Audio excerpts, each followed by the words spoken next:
Assalamualaikum warahmatullahi wabarakatuh. Kami dari kelompok 5 yang beranggotakan Saya Aziz Syamil, saya Faris Rahman. Saya Siti Sarah Bisa. saya Sultan Abdurrahman Husin. Hari ini kita akan mempresentasikan perusahaan kami yang bernama Global Solar Energy Indonesia yang akan dijelaskan pertama-tama oleh teman saya. Oke, latar belakang itu seiring dengannya berkembangnya zaman, kita tuh pasti memerlukan energi listrik. Nah, energi listrik ini tuh diperlukanlah untuk kita semua. Nah, dengan meningkatkan energi listrik ini, kebutuhan listrik ini, kita juga mempertimbangkan untuk lingkungannya, yaitu untuk mencapai misi kita, hal yang sudah diketahui juga, yaitu net zero emission.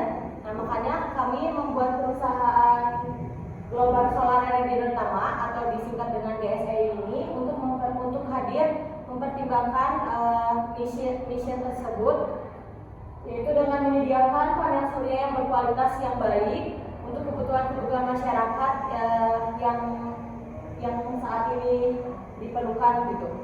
Kemudian berikutnya akan dijelaskan oleh teman saya mengenai perusahaan kami. Apa itu Global Solar Energy Indonesia? Global Solar Energy Indonesia atau bisa disingkat GSEI adalah perusahaan yang bergerak di bidang energi terbarukan, khususnya energi surya. PT GSEI berperan sebagai layanan penyedia pembangkit, khususnya di energi surya, bukan hanya untuk mencari keuntungan semata, tetapi juga untuk menciptakan lingkungan yang lebih baik. Di sini ada visi dan misi perusahaan. Visinya adalah untuk menjadi perusahaan terdepan yang bergerak di bidang energi terbarukan dengan kinerja yang efektif, efisien, dan berkualitas guna mencapai net zero emission untuk lingkungan yang lebih baik. Misinya yang pertama adalah memegang teguh kepercayaan konsumen dengan memaksimalkan kualitas kerja dari hasil akhir. Yang kedua adalah memaksimalkan komunikasi yang terbuka untuk membangun kerjasama yang lebih baik dengan konsumen. Yang ketiga adalah memfasilitasi perkembangan energi terbarukan untuk menciptakan lingkungan yang lebih baik. Lalu yang terakhir ada membangun lingkungan kerja yang sehat guna mensejahterakan anggota perusahaan. Selanjutnya akan disampaikan oleh teman saya. Oke. Lalu di sini ada internal faktor dan eksternal faktor, di mana yaitu memiliki beberapa poin, yaitu seperti weakness, strength, opportunity, dan threats. Di sini dapat dilihat ada beberapa weakness itu ada 2 poin, lalu di strength ada 5 poin. Yang opportunity yaitu peluangnya ada 4 poin. Lalu yang terakhir ada threats atau keancamannya ada 3 poin. Lalu kita untuk mempersingkat waktunya, kita langsung aja strategi yang dibuat oleh kelompok kami untuk mengatasi dari beberapa internal dan eksternal faktor yang kita masukkan dalam PPT ini. Yang pertama yaitu ada WO, di mana WO ini adalah dari ancaman dan peluang, di mana ada 1 poin yaitu memanfaatkan dukungan regulasi dan inovasi pengaplikasian untuk mendapatkan kepercayaan konsumen, di mana kita itu membangun kepercayaan suatu konsumen agar percaya ke perusahaan kita. Lalu yang kedua ada SO strategi, di mana yaitu strength dan opportunity, yaitu memiliki beberapa poin, yaitu ada 4 poin. Yang pertama membuat proyek di berbagai sektor, seperti untuk jangka yang dekat ini kami membangun suatu proyek untuk charging baterai atau mobil yang sedang banyak dikembangkan oleh negara kita. Yang kedua ada peningkatan kualitas produk, lalu ada peningkatan kualitas teknisi, di mana kita itu untuk mendapatkan kepercayaan konsumen itu kita meningkatkan SDM yang kita miliki. Lalu yang keempat memperkuat relasi dengan perusahaan lain atau dengan pemerintah. Maksudnya kita tidak hanya kepada konsumen seperti masyarakat, kita juga bekerja sama dengan pemerintah. Lalu ada strategi WT, di mana yaitu weakness dan threats, yaitu membuat banyak inovasi baru yang berbeda dengan pesaing untuk meningkatkan ketertarikan pada konsumen, yaitu kita itu membuat inovasi yang lebih baik daripada pesaing atau kompetitor yang sudah ada. Lalu yang terakhir ada S-Line, yaitu upgrade kualitas produk agar bisa bersaing dengan perusahaan lain. Yang sudah dijelaskan tadi yaitu membuat yang lebih beda atau inovasi yang lebih baik dari perusahaan lain. Lalu ada menjalin hubungan baik dengan pemerintah untuk mendapatkan kepercayaan. Itu sama dengan strategi yang tadi akan dilanjutkan oleh teman saya. Kemudian ada bisnis model kanvas. Yang pertama kita lihat dulu dari value properties. Ini tuh kayak kita tuh ngapain sih perusahaan kita tuh di sini pemasangan panel surya. Jadi kami di perusahaan kami itu bergerak dalam bidang jasanya, kayak lanjut ke customer segmennya. Jadi siapa sih maksudnya customer dari di perusahaan kita itu tuh masyarakat yang tertarik dan ingin memanfaatkan energi baru terbarukan. Makanya itu kami bergerak dalam bidang jasa untuk pemasangan panel surya.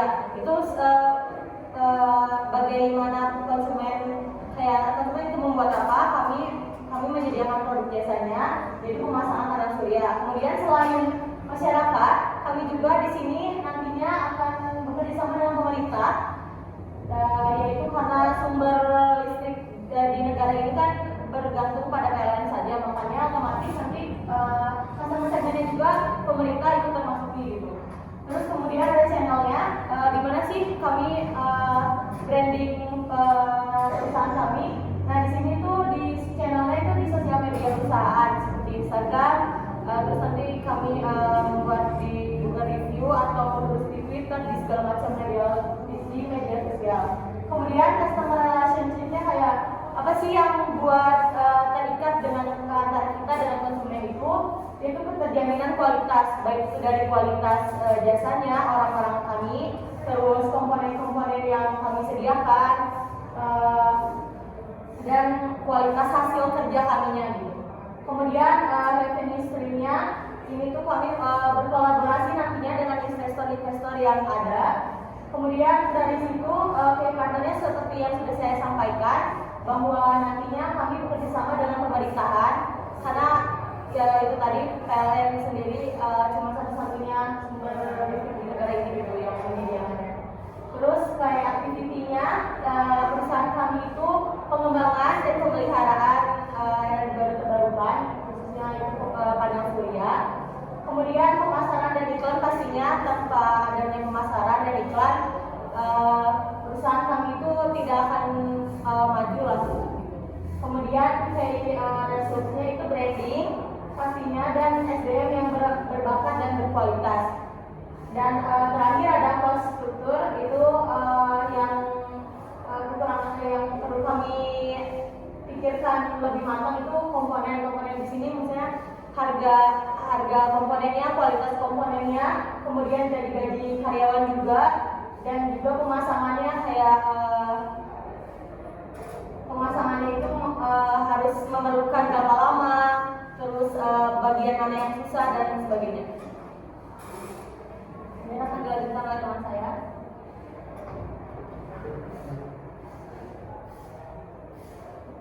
Oke, selanjutnya ada dari konsep produk.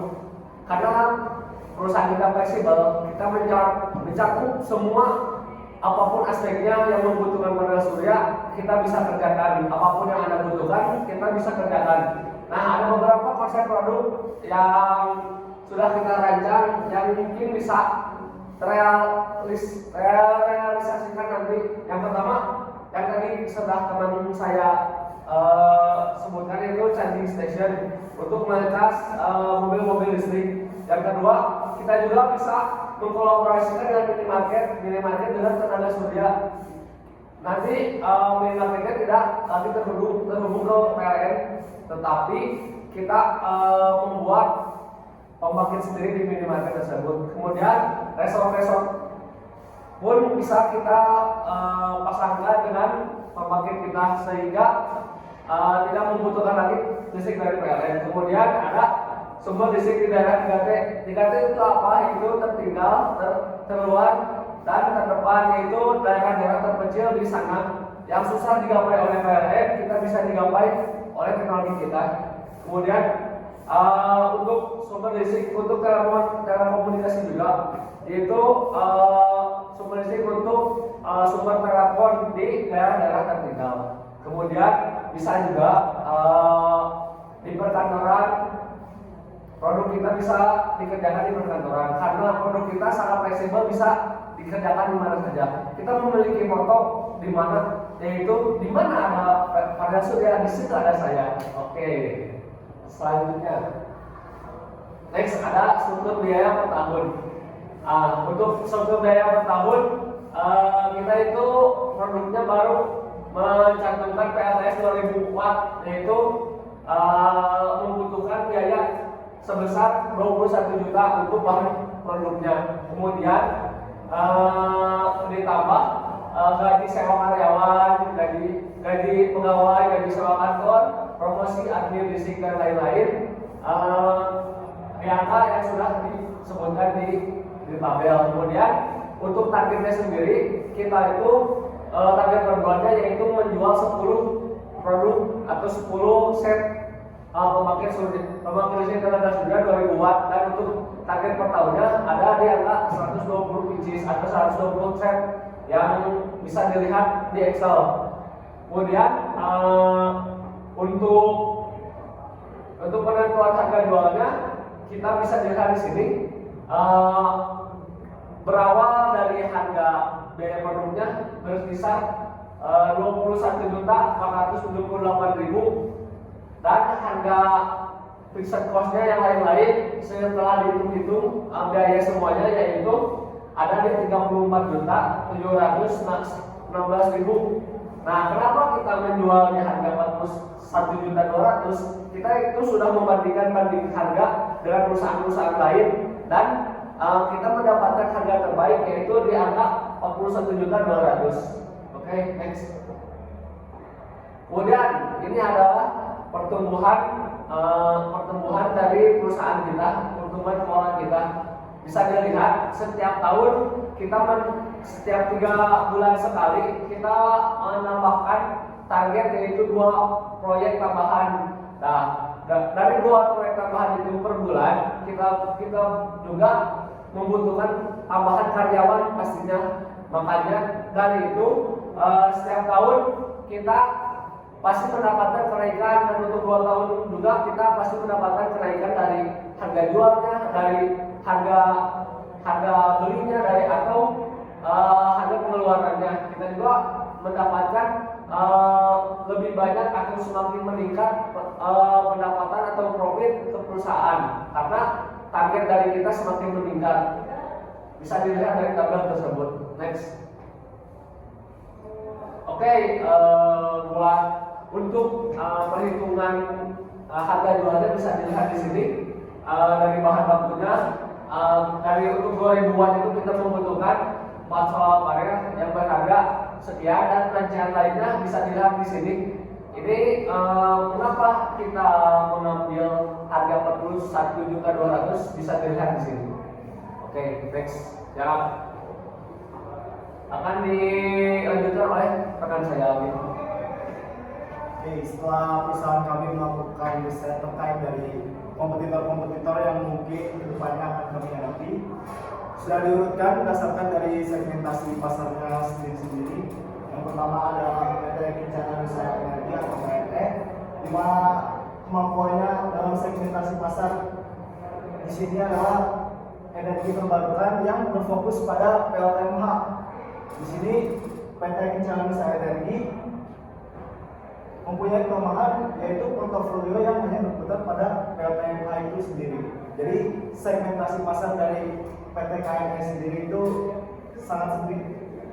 Lalu yang kedua ada PT Grigora Jaya Persada, di mana segmentasi pasar dari PT Grigora Jaya Persada sendiri itu adalah lebih luas, yaitu dari segala macam energi dan juga oil and gas. Sementara kelemahannya ada lebih berfokus pada segmen energi konvensional atau energi fosil yang memang tidak terbarukan. Lalu yang ketiga ada PT Tapanuli Hidro, di mana kemampuannya adalah segmentasi pasar yang lebih sempit yaitu PLTA dan PLTMH. Dan juga kelemahannya yaitu fleksibilitas dalam pengembangan segmen energi terbarukan karena hanya berputar pada dua aspek yaitu PLTA dan PLTMA. Lalu yang terakhir ada perusahaan kami di mana PT Global Solar Energy Inotama atau GSI. Segmentasi pasar yang kami tuju itu tidak terlalu luas dan juga tidak terlalu sempit. Jadi segmentasi pasar kami lebih fleksibel untuk dibawa ke dalam pasar. Sementara kelemahan yang kami punya yaitu adalah portofolio kami yang belum terbentuk sehingga kepercayaan yang mungkin nantinya akan kami dapatkan itu masih belum bisa didapatkan oleh kami.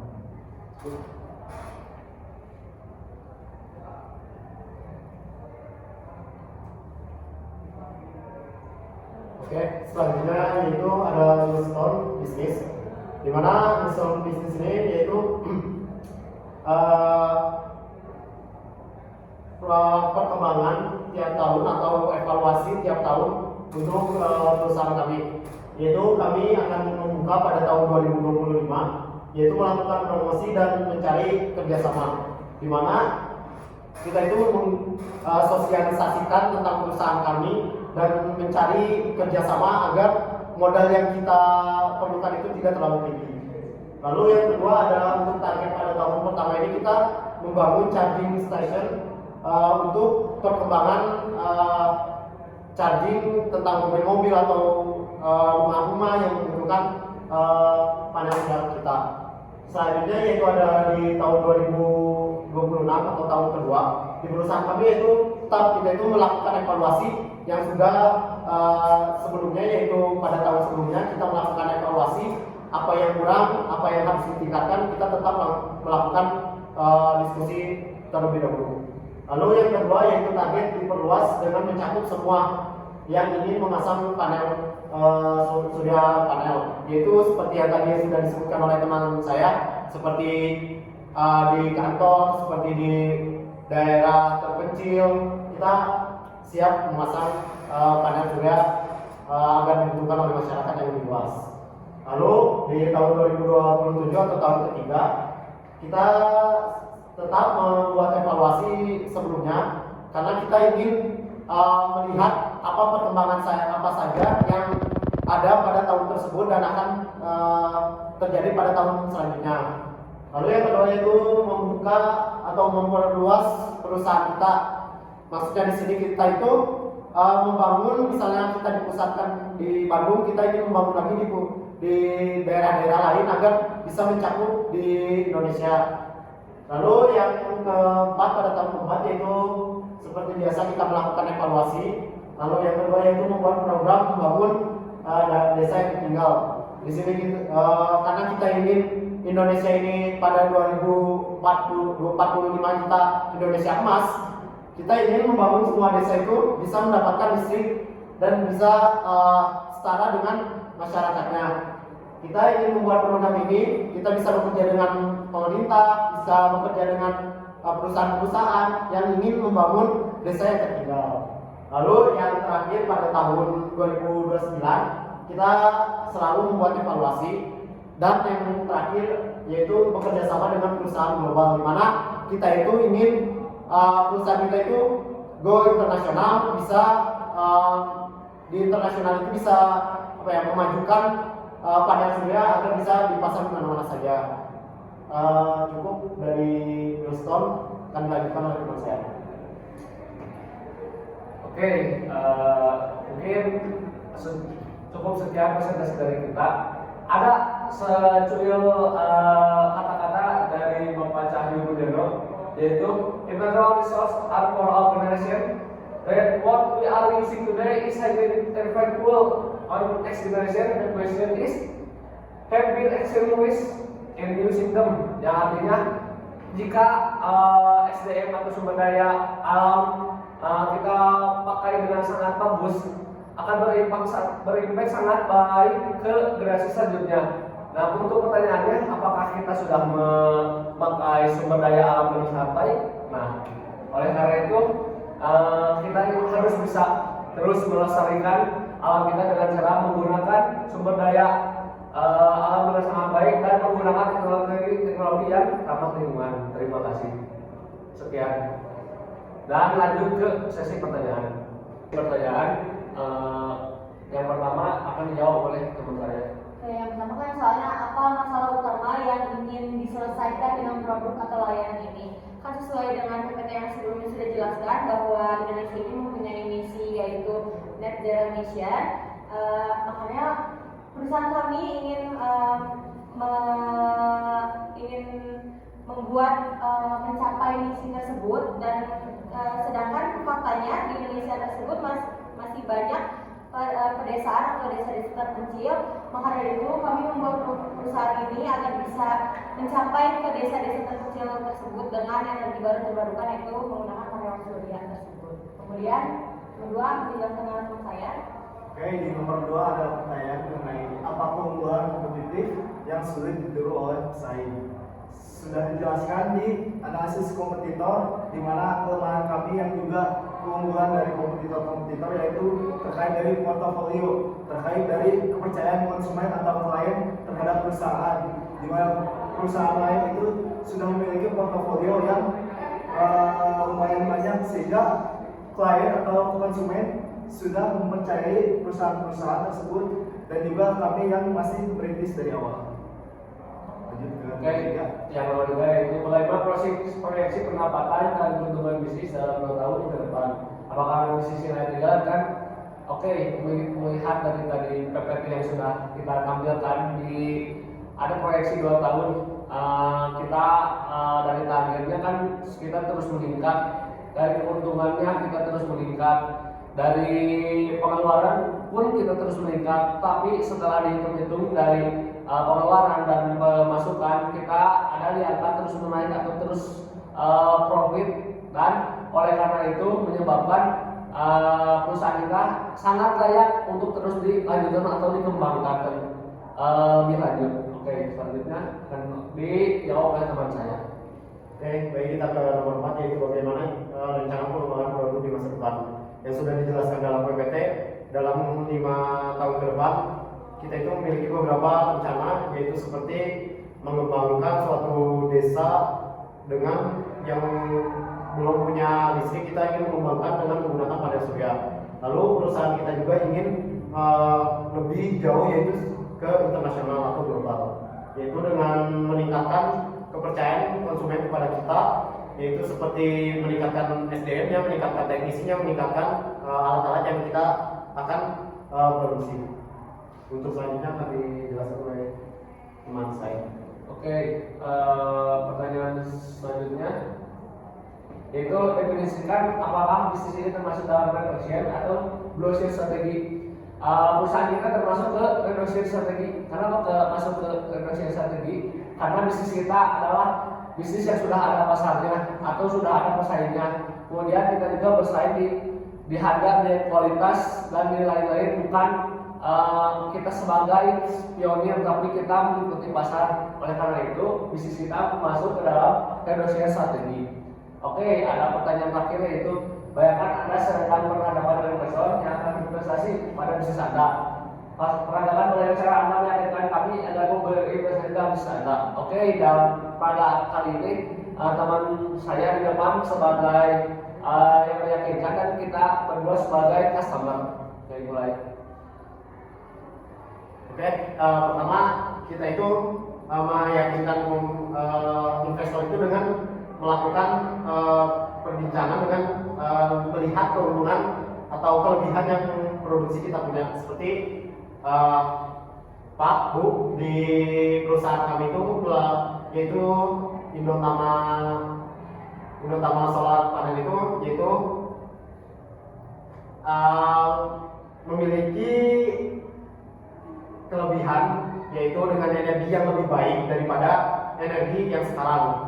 Karena kita memanfaatkan energi yang baru terbarukan, yang belum ada, dengan energi yang sudah ada, yaitu menggunakan fosil. Lebih hemat, terus jangkanya juga panjang, lalu energi yang diperlukan atau biaya yang diperlukan untuk pemasangan itu awalnya emang lebih tinggi, tapi setelahnya itu untuk tahun selanjutnya itu kita tidak mengeluarkan yang tinggi gitu, cuma untuk perawatan saja. Dilanjutkan oleh teman saya. Selain dari faktor lingkungan,